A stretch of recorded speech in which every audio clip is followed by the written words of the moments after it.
నమః. శ్రీకృష్ణాయ నమః. ఆటవిడుపు కథల కార్యక్రమం 94వ ఎపిసోడ్కి అందరికీ స్వాగతం, సుస్వాగతం.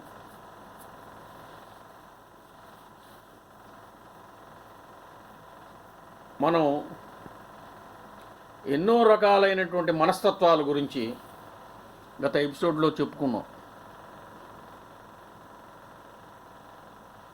రకరకాలైన మనస్తత్వాలు మానవుల్లో ఉంటాయి. మనిషి యొక్క చేతి వ్రేళ్ళు ఎలా అయితే అన్నీ సమంగా ఉండవో అలా విభిన్నమైనటువంటి కోణాల్లో మనుషుల యొక్క మనస్తత్వాలు ఉంటాయి. కొంతమంది కొన్ని రకాల రుచులు కోరుకుంటారు, కొంతమంది కొంత ప్రశాంతతను కోరుకుంటారు. ఈ రకరకాలుగా ఈ మనస్తత్వాలు ఉంటాయి. కాస్త ఆధ్యాత్మికంగా మనం ఆలోచించుకుంటే యోగి అనేవాడు భోగాన్ని తిరస్కరిస్తాడు. యోగి అనేవాడు భోగం అంటే కోరికలు తీర్చుకోవటం, లేకపోతే డబ్బు సంపాదించడం, వనితల మీద మనసు కలిగి ఉండటం, ఈ రకరకాలైనటువంటి భోగాలు అనుభవిస్తూ ఉంటాడు. అనుభవించాలన్న కోరికలకు దూరంగా ఉంటాడు యోగి. ఇది యోగి యొక్క ప్రవృత్తి మార్గం. మరి భోగి ఎలా ఉంటాడయ్యా? భోగి ఎప్పుడు కూడా భోగాన్ని కోరుకుంటాడు. ఈ భోగి యోగి లక్షణాలు అలవర్చుకోలేడు. ఇతంది ప్రవృత్తి మార్గం. అక్కడ యోగిది ప్రవృత్తి మార్గం అయితే ఇక్కడ భోగిది నివృత్తి మార్గం. ఈ నివృత్తి మార్గంలో ఇతను ఎప్పుడు కూడా ఆందోళనగా, ఆశగా, క్రోధంగా, ఎన్నో రకాలైనటువంటి అలజడులతో ఉంటాడు భోగి. ఎందుకంటే వాడికి భోగాలన్నీ తనకి శాశ్వతంగా ఉంటాయి, శాశ్వతంగా ఈ భోగాలన్నిటినీ నేను అనుభవించాలి అన్న కోరిక వీడికి కలిగి ఉంటాడు. కాబట్టి వాటిని సాధించుకునే ప్రయత్నంలో ఎప్పుడు కూడా జాగరూకుడై ఉంటాడు. దానికోసం ఎప్పుడు తపన పడుతూ ఉంటాడు. అదే యోగి వాడికి ఏకైక లక్ష్యం పరమాత్మను చేరటమే. కాబట్టి అతను ఎప్పుడు కూడా ధ్యానంలో ఉంటాడు. కాబట్టి నివృత్తి మార్గంలో కష్టాలు, ప్రవృత్తి మార్గంలో సుఖాలు, ఆనందం ఉంటూ ఉంటుంది. ఇది మనం గమనించుకోవాలి. ఇంకొక విషయం ఏంటంటే యోగి ప్రవృత్తి మార్గంలో శరీరాన్ని కనుక త్యజించినట్లయితే ఇక మళ్ళా అతనికి జన్మరాహిత్యమే తప్ప తిరిగి రావటం అంటూ ఉండదు. ఇది ఒక విశేషమైనటువంటి గమనించాల్సినటువంటి విషయం. అలాగే భోగి శరీరాన్ని వదిలిపెట్టినట్టయితే మళ్ళా రావటము, పోవటము, తిరిగి జన్మించటం అంటే పునరపి జననం పునరపి మరణం భోగికి తప్పదు. యోగికి పోవటమే కానీ మళ్ళీ వెనక్కి రావటం అంటూ ఉండదు. మోక్షమే. యోగి లక్షణాలు అవి, భోగి లక్షణాలు ఇవి. ఇక భోగి ఎప్పుడు కూడా ప్రాపంచిక విషయాల్లో మునిగి తేలుతూ ఉంటాడు. యోగి ఎప్పుడు కూడా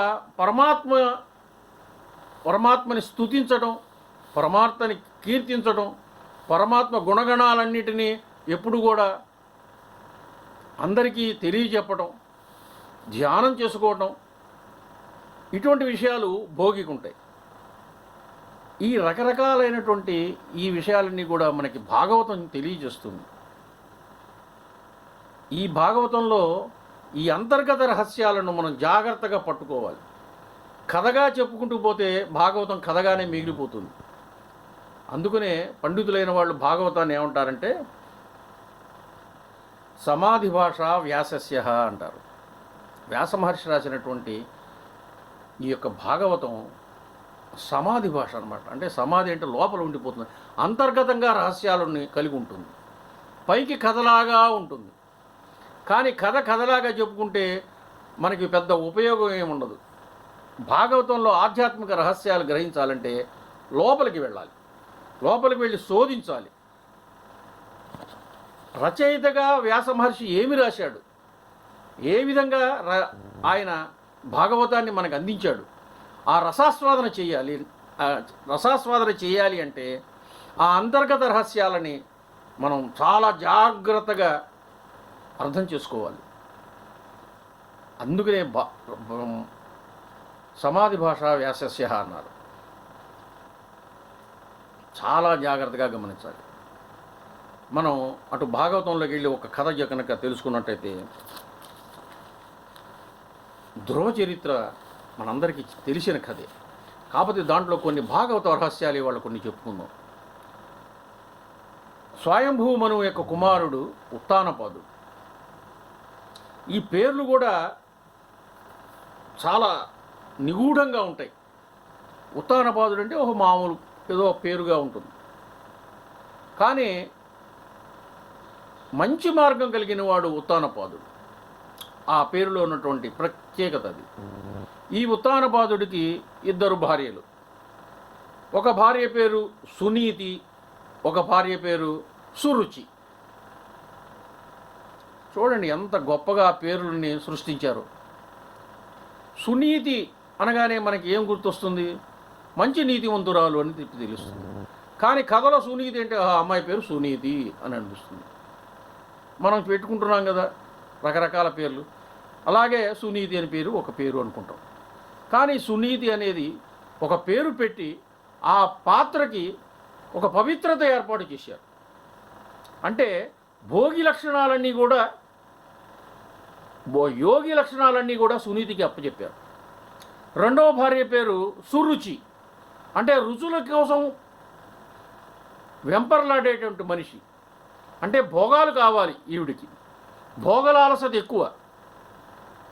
భోగలాలసత ఎప్పుడైతే ఎక్కువైందో మనం ఇందాక చెప్పుకున్నట్టుగా వివరణలో ఆ తాపత్రయాలు ఎక్కువ. ఆ భోగలాలసత తీర్చుకునేందుకు ఎప్పుడు కూడా అలజడులతో ఉంటుంది. కోరికలు పెరుగుతూ ఉంటాయి, అసహనం ఉంటుంది, కోపం వస్తూ ఉంటుంది. భోగి లక్షణాలు నివృత్తి మార్గం ఇది. పాపం పెరిగిపోతూ ఉంటుంది. అందుకనే మనిషి పోయి మళ్ళా వస్తూ ఉంటాడు. పునరపి మరణం, పునరపి జననం, ఇవన్నీ కూడా భోగి లక్షణాలు. ఈ సురుచికి ఈ భోగి లక్షణాలన్నీ కలిగించి ఈ పాత్రకి భోగి లక్షణాలన్నీ ఏర్పాటు చేశాడు రచయిత. సునీతి, సురుచి, ఉత్తానపాదుడు. వీళ్ళకి పుట్టిన వాళ్ళు 2 కుమారులు ఉన్నారు. సునీతి గర్భానికి పుట్టినవాడు ధ్రువుడు, సురుచి గర్భానికి పుట్టినవాడు ఉత్తముడు. ఎప్పుడు కూడా ఈ యొక్క సురుచి యొక్క ప్రాపకం ఎక్కువగా ఈ ఉత్తానపాదుడికి ఉంటూ ఉండేది. సహజంగా భోగలాలసత ఎక్కువ ప్రదర్శించే స్త్రీ దగ్గరికి పురుషుడు ఆకర్షితుడవుతాడు. తాను ఆనందాన్ని ఇచ్చే స్త్రీ దగ్గరికి పురుషుడు సహజంగా వెడుతూ ఉంటాడు. అలాగే ఉత్తానపాదుడు సురుచిని కాస్త నిర్లక్ష్యంగా చూస్తూ సునీతిని నిర్లక్ష్యంగా చూస్తూ సురుచి వైపు వ్యామోహితుడవుతుంటాడు. కాబట్టి ఎక్కువగా సురుచిని గౌరవించి సురుచికి ఎక్కువ ఏర్పాట్లన్నీ చేస్తూ ఉంటాడు. ఈ సురుచి కుమారుడైన ఉత్తముడిని ఎప్పుడు కూడా రాజసింహాసనం దగ్గరగా పిలిపిస్తూ ఉంటుంది. వెళ్ళి మీ నాన్నగారి తొడ మీద కూర్చోరా అని చెప్పి కొడుకుకి అలవాటు చేస్తుంది. ఉత్తముడు వెళ్ళి ఆ రాజుగారి సింహాసనం మీద ఉన్నటువంటి తండ్రి తొడల మీద కూర్చుంటూ ఉంటాడు. సరే, ఈ సునీతి కుమారుడు ధ్రువుడు ఉన్నాడు. వాడు చిన్న పిల్లవాడు. అతను తమ్ముడైనటువంటి ఉత్తముడు తన తండ్రి తొడ మీద కూర్చుంటుంటే వాడు కూడా కూర్చోవాలని చెప్పి అప్పుడప్పుడు ఆశపడుతూ ఉంటాడు. ఒకరోజు ధైర్యం చేసి సింహాసనం దగ్గర గబగబా నడుచుకుంటూ వెళ్ళి ఆ కుడి తొడ మీద ఉత్తముడు కూర్చుంటే వెళ్ళి తండ్రి తొడ మీద, రెండో తొడ మీద, ఎడమ తొడ మీద కూర్చుంటాడు. పక్కనే సింహాసనంలో మీద కూర్చున్నటువంటి సురుచికి విపరీతమైన కోపం వస్తుంది. అప్పుడు ఆ కోపం అంటే ఏమిటి? ఆ నివృత్తి మార్గం, పాపం పెంచుకోవటం అన్నమాట. వెంటనే ఆ ధ్రువుణ్ణి పట్టుకుని తలక జుట్టు పుచ్చుకొని కిందకి ఈడ్చి పడేస్తుంది. కింద మెట్ల నుంచి దొర్లుతూ కింద పడతాడు. నువ్వు మీ తండ్రి పాదం మీద తొడ మీద కూర్చునేటువంటి గొప్పవాడివి కాదు. నువ్వు మీ నాన్నగారి పాదం మీద కూర్చోవాలి అని, తొడ మీద కూర్చోవాలి అన్నట్టయితే నాలాంటి గొప్పదాని గర్భాన పుట్టుండాల్సింది. ఏమీ గొప్పతనం లేకుండా నిర్వికారంగా ఉండేటువంటి సునీతి కడుపున పుట్టావు కాబట్టి నీకు మీ నాన్న తొడ మీద కూర్చునేటువంటి అధికారం లేదు, పో అని చెప్పేసి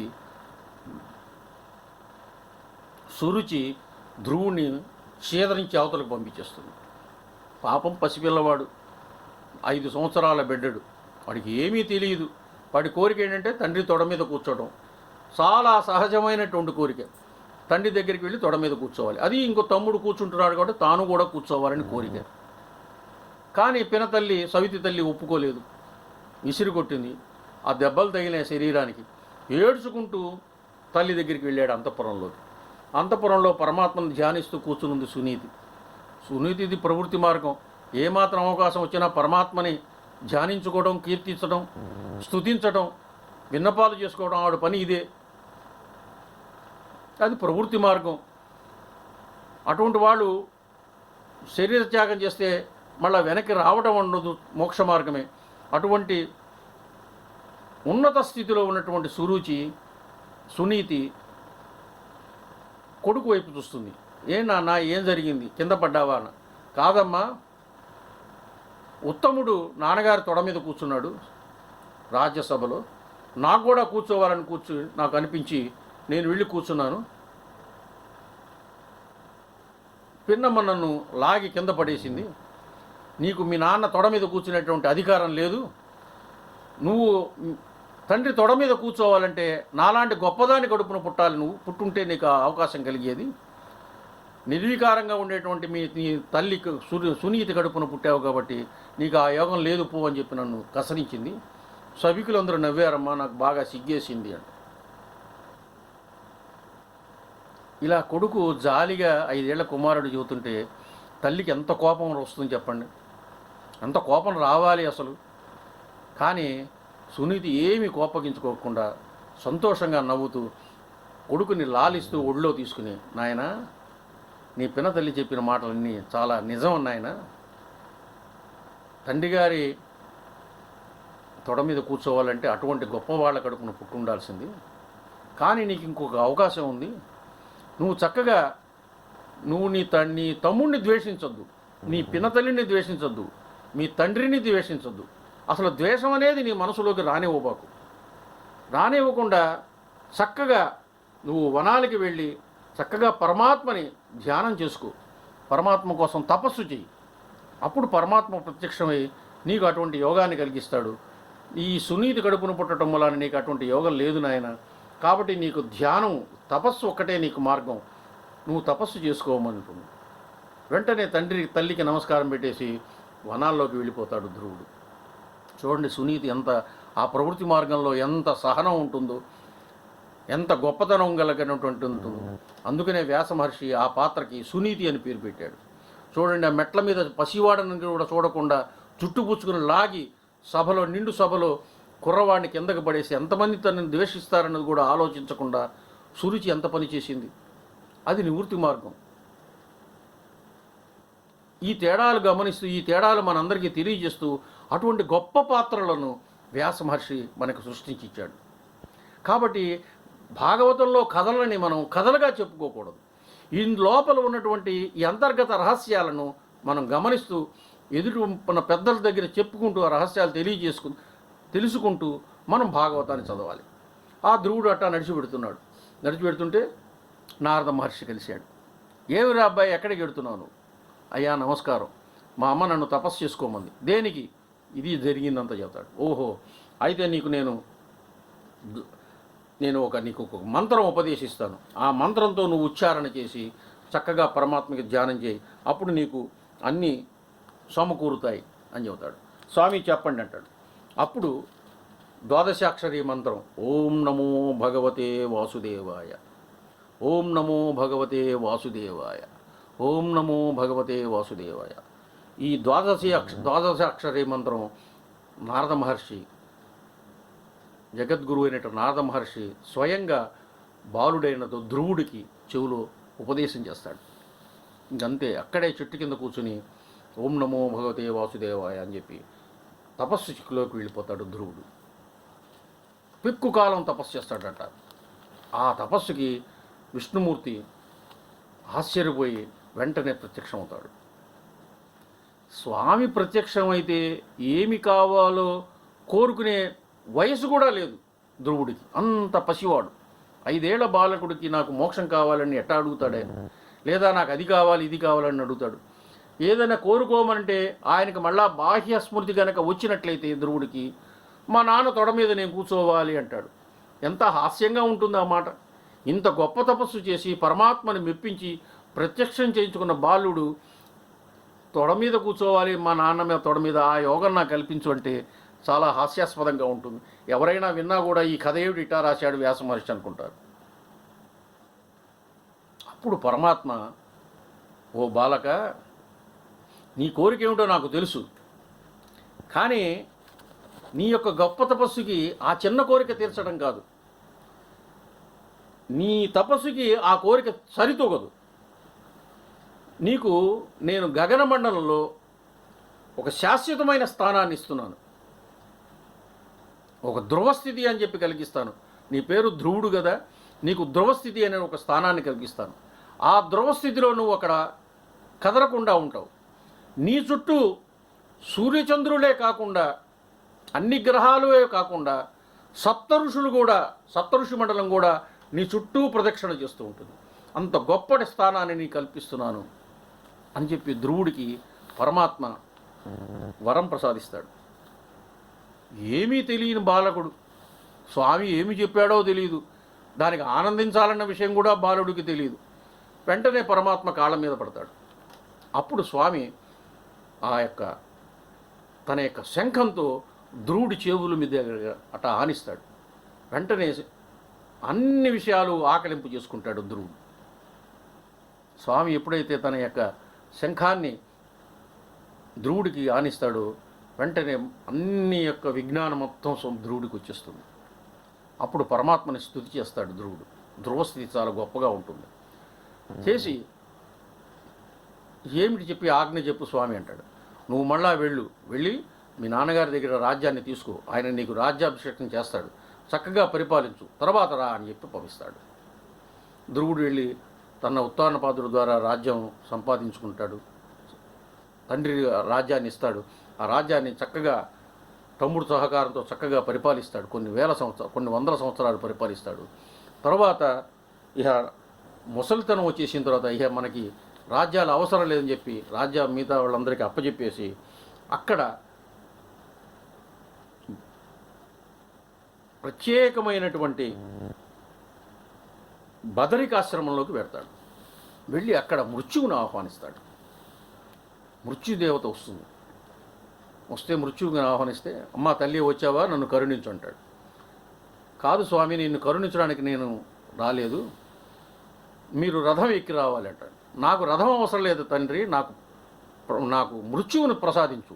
నేను వచ్చినటువంటి ప్రాపంచిక విషయాల మీద అన్నిటికీ నాకు అన్నీ తీరిపోయినాయి. ఇక ఈ విషయాల మీద నాకు ఎటువంటి ఆసక్తి లేదు, కనుక నాకు మరణం కావాలి అని చెప్పి కోరుకుంటాడు. నీకు మరణం ఇచ్చేంత గొప్పవాడిని కాదు నేను, అయినా నీకు మరణం లేదు.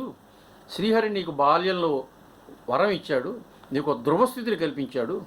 ఆ ధ్రువస్థితి దగ్గరికి నిన్ను తీసుకెళ్ళడానికి మాత్రమే వచ్చాను. నేను నువ్వు రథం ఎక్కమనగానే వచ్చేందుకు నేను ఒప్పుకోను. నాకు తల్లి ఉన్నది సునీతి, ఆవిడ నాకు ఇటువంటి స్థితి కలిగించింది. ఆవిడ నన్ను ధ్యానం చేసుకో, తపస్సు చేసుకో, పరమాత్మని ప్రత్యక్షం చేసుకోమని చెప్పి నాకు బోధించింది. ఆ తల్లి లేకుండా నేను ఎక్కడికి రానంటాడు. అప్పుడు మృత్యుదేవత నవ్వుతూ, ఆ రథంలో చూడు ఎవరున్నారో అంటాడు. ధ్రువుడు చూస్తాడు. అప్పటికే సునీతి చక్కగా రథంలో కూర్చుంటుంది. ఆనందంగా ధ్రువుడు వెళ్ళి పరిగెత్తుకుంటూ వెళ్ళి తల్లి పక్కన కూర్చుంటాడు. మృత్యుదేవత ఆ రథాన్ని గగన మార్గంలోకి తీసుకువెళ్ళిపోయి చక్కగా ధ్రువస్థితిలో చేస్తుంది. ఆ ధ్రువుడు ఆ ధ్రువరాజ్యంలో ఆ స్థితిలో అక్కడే కూర్చుని ఉంటాడు. ఆయన చుట్టూ సూర్యచంద్రుడు చుట్టూ తిరుగుతూ ఉంటారు. అలాగే సప్తఋషి మండలం మొత్తం కూడా, సప్తఋషులు అందరూ కూడా ధ్రువస్థితిని చుట్టూ తిరుగుతాడు. కాబట్టి భగవంతుడు యోగి స్థితిలో ఉన్నటువంటి వాళ్ళందరినీ కూడా గొప్ప స్థితిలో ఉంచుతాడని చెప్పడానికి ఇది ఒక తార్కాణం. కాబట్టి ఇప్పుడు కూడా మనందరం కూడా సాత్వికమైనటువంటి గుణాలతో ప్రవర్తిల్లుతూ ఎదుటివాడికి సహాయం చేస్తూ ఎదుటివాళ్ళ కష్టాలు మన కష్టాలుగా భావించుకుంటూ మనం చక్కగా ఉండాలి. ఆ విధంగా చేస్తే స్వామి కరుణకి మనకి ఎప్పుడు కూడా దొక్కుతుంది. కాబట్టి ఆ మార్గంలో మనం భోగి మార్గంలో కాకుండా యోగి మార్గంలో పయనిస్తే లోక కళ్యాణం జరుగుతుందని అందరం గ్రహించాలని చెప్తూ స్వస్తి.